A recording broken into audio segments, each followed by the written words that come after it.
જય જવાન જય કિસાન મિત્રો, નવા વર્ષની ખૂબ ખૂબ શુભકામનાઓ નવી સરકારના જે મંત્રીઓ એને જે રીતે આજે મગફળી ટેકાના ભાવે જે ખરીદીમાં અત્યારથી જ જે ખેડૂતોમાં ચિંતા છે એ ચિંતા એ છે કે અમારી મગફળી કેટલી ખરીદાશે.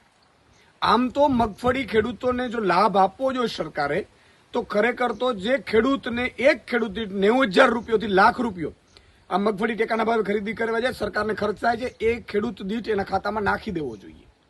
એ પણ માની લો કે ન નાખો તો ભાવ ફેર જમા કરી દેવું જોઈએ ખેડૂતોને. માની લો કે અત્યારે બજારમાં 1,000 રૂપિયા વેચાય છે, 1,452 રૂપિયા મગફળીનો ટેકાનો ભાવ છે, તો જે વચ્ચેનો ગેપ છે એ ખેડૂતોના ખાતામાં નાખી દેવું જોઈએ.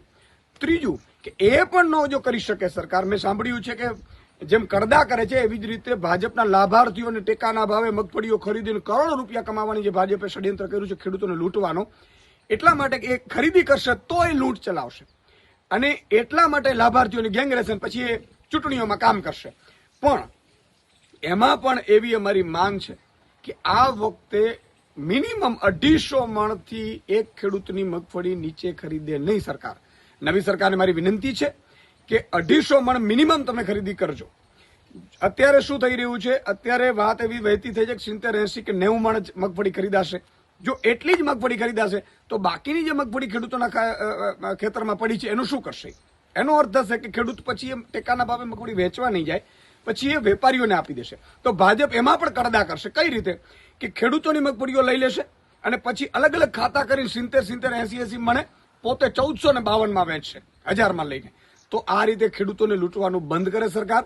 અને જો 250 મણથી એક પણ મણ ઓછી ખરીદી જો મગફળીની થઈ તો ઈશુદાન ગઢવી આંદોલન ઉપર ઉતરશે અને એની સંપૂર્ણ જવાબદારી ગુજરાતની ભાજપ સરકારની રહેશે, કરદા પાર્ટીની રહેશે.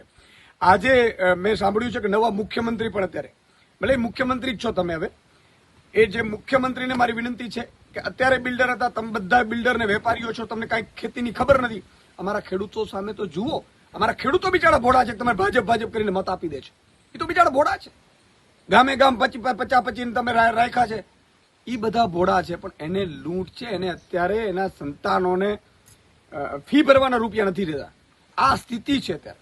પત્નીના ઘરેણા મૂકીને ખેડૂત અત્યારે જે દિવાળી પછીની જે પ્રાઇવેટ શિક્ષણોમાં એના બાળકોની ફી છે એ ભરવાના અત્યારે કોશિશો કરી રહ્યો છે. ત્યારે એમને આ પૂરતા ભાવ મળે, પૂરતી ખરીદી થાય એવી મારી માંગ છે. નહીં તો આમ આદમી પાર્ટી આ મામલે આંદોલન કરશે.